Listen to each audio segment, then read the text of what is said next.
Bay leaf is really famous and extremely popular spice, and it has a long tradition in many kitchens around the world. Many people use bay leaves, including me, for making all kinds of meals. Bay leaves have been considered as a sacred herb by the ancient Greeks and Romans. The winner of the Olympiad had a laurel wreath on his head, which symbolized honor and glory.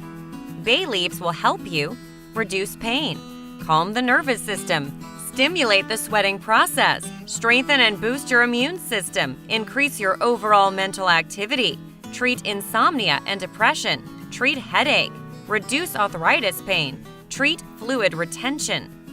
Homemade bay leaf tea recipe. You'll need the following ingredients: 500 milliliters of water, 20 grams of dry bay leaves. Follow the simple instructions.